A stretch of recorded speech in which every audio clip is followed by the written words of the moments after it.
Oh, hello. We've been doing what everybody else is doing, cleaning. I didn't think you needed a 3-page single space type statement about our COVID-19 policies. It goes without saying, we're wiping stuff down, staying busy, doing that.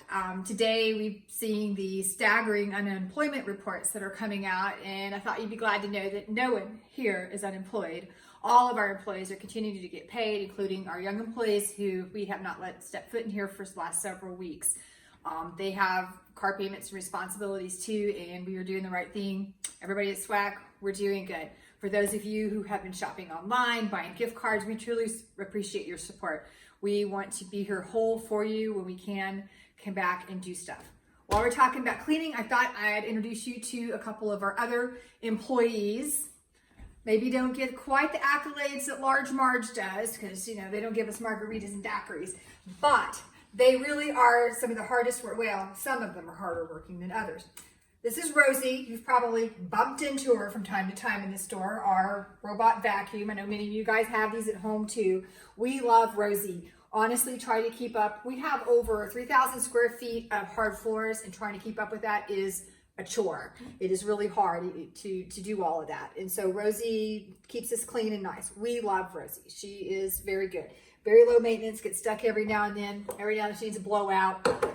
Other than that, we love Rosie. So the next problem then was keeping the floors clean beyond that. We are clean freaks, despite we don't need a virus to stay clean around here. I like things clean. Mopping is even worse than vacuuming. It is so hard to find time to do that. And so I researched and decided, well, we'll give Rosie's cousin, Consuelo, a chance. This is Consuelo. She's new. And I didn't have high expectations for her. She didn't come very highly recommended, but we thought we'd give her a shot. Unfortunately, she is lazy and not a very good worker at all.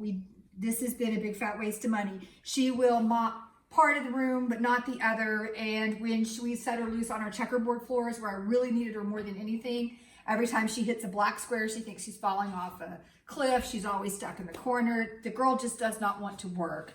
I'm going to take her home and see if maybe she will do something in a smaller setting in my kitchen, but I'm wishing we could get a refund, but we bought her, and I guess everybody has to have somebody like that on the payroll. At least she's paid for. So save your money on the robotic mop, but Rosie, she's good to go. Tomorrow, we've got some exciting things for you. We're going to give you a full tour of our Rowan flagship store, the part of our store dedicated to that. It's going to be a multi-part series because there is way much more to say about Rowan than probably anything else. So tune in tomorrow. It's going to be all Rowan for a couple days. Bye.